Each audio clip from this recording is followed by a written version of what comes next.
What's up everybody, Von7 Anime Freak here. We're going to be answering a lot of breast augmentation video questions. Why did I say video? Good evening everybody, it is Von7 Anime Freak and we're going to be answering your burning, itching breast augmentation questions. People ask me, hey, how much is a breast augmentation? Hey, did you get silicone? Did you get saline? So I'm going to be answering all of those in this video. Okay, how much did I pay for my breast augmentation? I paid roughly $9,200 to Dr. Barrett and his staff. I paid the facility. I paid for 2 silicone implants from Mentor, and I paid the anesthesiologist, and I'm going to actually insert my receipt right here. As you guys can see, it'll show you kind of a breakdown on what goes where. As you can see, the consultation was $300. The deposit to set your surgery is $1,000, and it doesn't matter which surgery, all surgeries, the deposit is $1,000. And for me, I didn't have a areola reduction, I didn't have a breast lift, I just had breast implants, so my boobs are bigger. And fun fact, I actually want them bigger than this. I'm fine with the size for now. I'm actually in love with it, but I'm not super in love with it. I wish they were just slightly bigger, but since I got my breast implants, it'll give my skin more room to stretch, so that when the time comes that you do get to change your implants, I want 800 cc's. Right now, my left breast is 550 cc's and my right breast is 600 cc's. They originally, I watched my own surgery, they originally put in larger implants in, and they said, no, that's too big. Then they took them out and put in smaller ones, which I don't understand why, but we'll get to that later.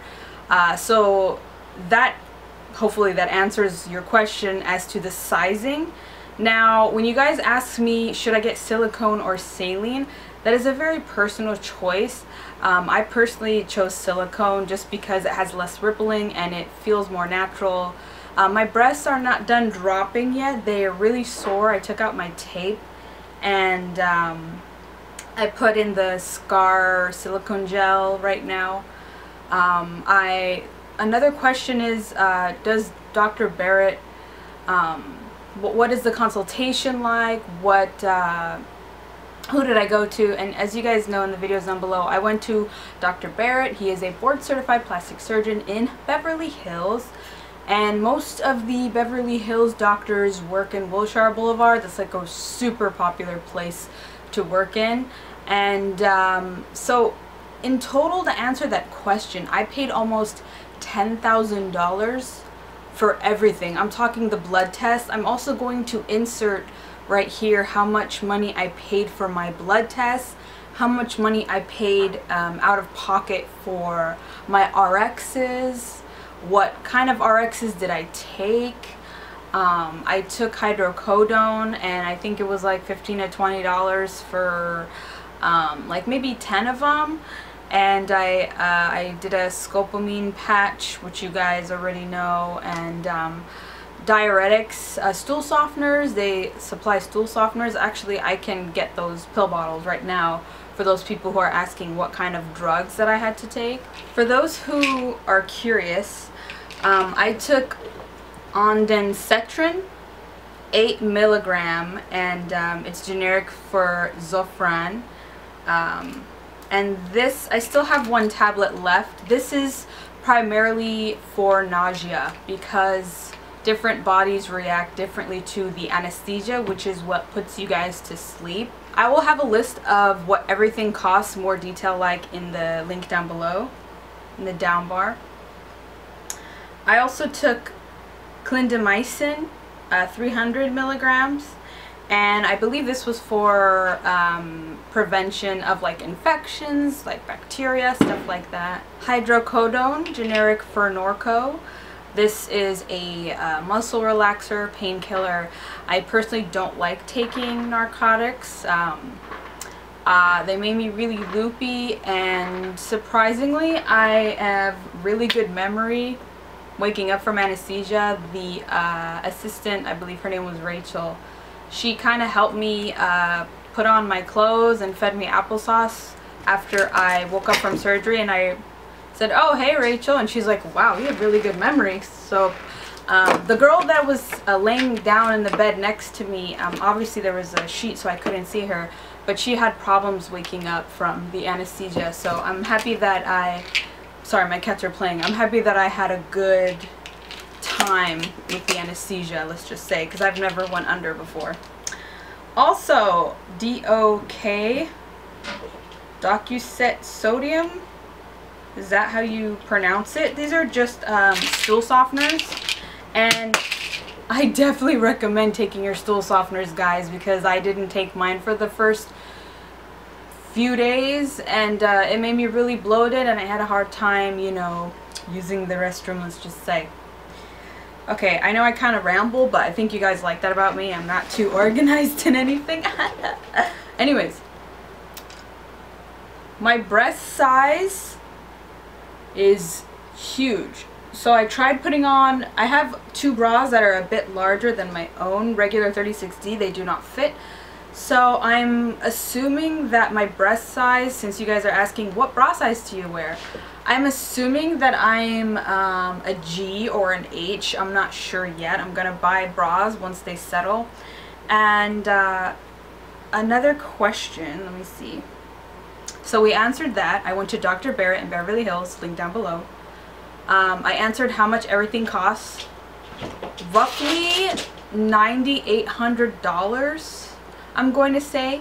So almost $10,000. And I didn't have this money overnight. I saved, I had people helping me, the whole shebang. If you want a procedure done, you have to save a couple thou.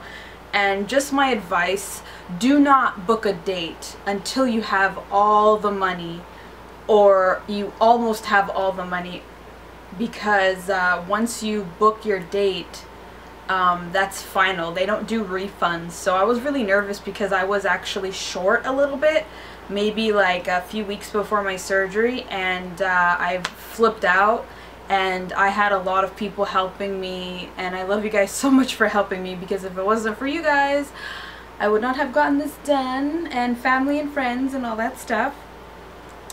Alright, what breast size should I get? Okay, with Dr. Barrett, or in general, I think that you guys should book someone who's a board certified plastic surgeon. Don't go to someone who will charge you like $3,000 to $4,000 for a breast augmentation, because there's so much work that needs to go into it.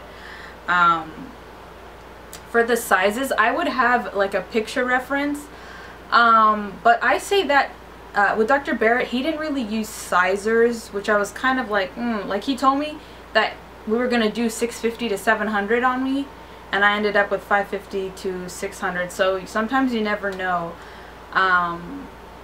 But I definitely recommend like a picture reference, but I don't know how much that'll help. It'll kind of give you an idea, like, hey, I want it this size, but to be honest, your bodies are different. Like, I have quite a broad chest for a girl, and well, I mean, I'm a girl with a broad chest, I should just say.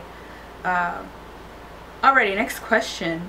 Should I wait to get implants if I want to have children?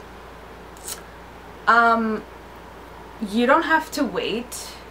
I recommend that you, if you want to have your breasts done, don't plan on having kids for like a year, I would say, because it takes a few months to actually heal, excuse me, like all the scarring, all the bruising. I can barely lift up my hands. I'm in a lot of pain all the time, and I can't fit into anything, and I barely started getting my energy back. I was really miserable for the first 2 weeks of my surgery, and I'm 25 days post-op right now, but it's been really miserable for me. Okay, should I lose weight before surgery? If you want to lose weight, you can always lose weight before surgery, after surgery, whatever. That's up to you. You can do whatever you want. Okay, what are my incision options? I'll post a picture right here. I got the periareolar incision, which is it's the areola, the border of the areola, so where you have the skin color and then the border, they cut along there and they put in the implant through there. And that is the least scarring, and it's the safest for you, in my opinion. And I will link Dr. Barrett's video kind of elaborating more on that. The inframammary incision is the one underneath, and the scar is very visible. There's also like the armpit, the stomach, or the belly button. I'm not sure what those ones are called, but I definitely recommend the periareolar incision, just because Dr. Barrett had informed me that your areolas were designed to handle a lot of trauma, and they can heal faster and stuff like that, and I really trust his words. I am like an 8 out of 10 satisfied with my breast size, but I just wish they were a little bigger. He's very professional, and his staff were very nice to me, and they treated me like a person, so that's why I definitely recommend their practice. And somebody else asked me this question. Oh yeah, the pain.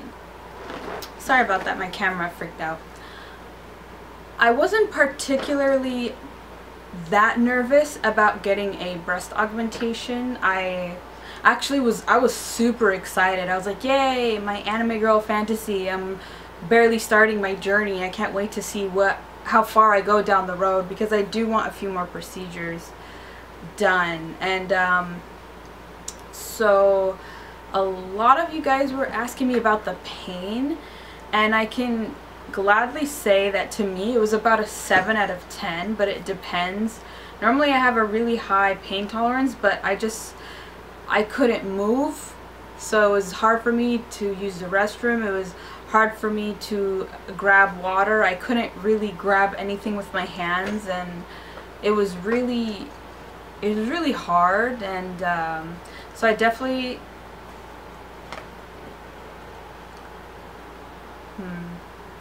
but the pain, to be honest, the IV wasn't that bad. They stuck an IV in my arm right here, and they were very gentle about it. And honestly, you don't feel anything. I mean, you feel hunger because you have to fast the day before, no food, no water, so you might feel a bit fatigued. So I felt really fatigued, but then they put the IV in with some was it fluid, and it kind of made me feel a little better. And the surgery, I got into surgery maybe after two hours when I arrived at the Beverly Hills location. I was in surgery after 2 hours. So I was really shocked that it took that long, but I guess surgery, you have to prepare for everything. I met the anesthesiologist, and he was really nice, and we were talking about like me being an asthmatic and stuff like that, and what am I allergic to, and you know, so I was nervous, but I was mostly excited. Yada yada yada, people say that a lot, but it's true. You're mostly excited because you're like, yay, I'm finally going to do something that I've always wanted to do. By the way, I'm not wearing a bra, and Dr. Barrett doesn't recommend wearing a surgical bra. I don't know why. It's just I just had a zip up sweater, and I was gone. But for me, the surgery was really easy because they just put an IV in me, and I had to wait there. And then when I went in the surgery room, I could see all the tools, I could see all the people, I could see the anesthesiologist. They told me to lay down on the bed, and it was heated, so it was quite warm, and they were sticking things on me, and they were like, oh, this is gonna feel cold. And I said, oh, burr, and they laughed. And then he said, I'm gonna give you something to make you feel good. And then he injected it in me, and I remember. So sorry about that, guys, my camera died. Oh, I'm sorry, baby. Where did I leave off? Oh yeah, the pain of it all. I would definitely rate the pain a 7 out of 10. I was explaining on my little rambling story that when I went in, I just got an IV. I didn't feel anything. It didn't hurt. And they took me to the surgery room, and then they put me to sleep. And when I woke up, that's when I really started feeling the elephant on my chest. I couldn't really move. I had to use a lot of my legs, a lot of my leg muscles. I'd say I was uncomfortable sleeping almost every single night, even to this day. And I have a feeling that's because not only did I choose a large implant, not the CCs, but I chose, like, I wanted to be a bigger. I got my implants partially under the muscle, and it's actually safer. And there's a lot of complications that deals with breast augmentation. There's something called bottoming out, which means that your breasts are here and then your implant bottoms out of your breasts. That's possible. And there's capsular contraction, which is like a lot of skin around your implant. And I'll have a definition, the official definition of what capsular contractor is. And it hardens your implants and it makes it really difficult. It's really uncomfortable. Luckily, my implants are getting softer every day, so that's good. There's a drop and fluff period. So when you get out of the operation, my implants were literally up to my collarbone, and they're slowly starting to drop, and you can feel it slide, like, ugh. I don't like that feeling, and honestly it was an uncomfortable experience for me. Would I do it again? 1000% yes, and I might be more aware of what I need to wear, more aware of how I can get comfortable. I just put a lot of pillows behind me, and I literally was asleep like this for about 2 weeks. I couldn't lay down. I think when it came to the 3rd week, I started kind of lowering myself even lower, but I felt so much pressure and I had to hold my boobs. And I'll have another video talking about the pain, but I definitely think the pain is a 7 out of 10 because it's just uncomfortable. It's not too unbearable, it's just super, super uncomfortable to the point where every little thing will piss you off. Like, you can't use the restroom when you want, you can't, I mean, unless you have someone helping you, that's good, but you yourself cannot do a lot of things, and you're gonna be drugged up. And if you need anything, or you have to have any errands, or if you have pets like myself, you need someone else to, like, clean for them, cook, you know, and stuff like that. So the pain was definitely an uncomfortable 7 out of 10. And I didn't like it when they took out my sutures and my secondary sutures. I didn't like that at all. I actually have a video clip of them doing that, and I'll post that in a vlog. I just have so much information. I'm kind of jumbling everything together. Also, oh yeah, I guess I answered that already. People ask what's better, to go under the muscle or over. Now, as you can see here, I'll go with a little side profile. They look more, honestly, they look bigger than they do on camera, but they're not super, super high, and they're not super circular, the shape, because I chose to go partially under the muscle. People who go over the muscle have more complications, and it's just safer to go underneath the muscle.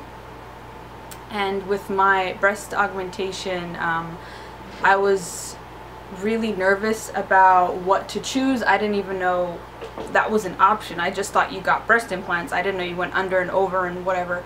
But I definitely recommend going under the muscle. It's a safer thing, and you can, if you get a mammogram or anything, it's easier to spot. And also, you have to massage your breasts as well.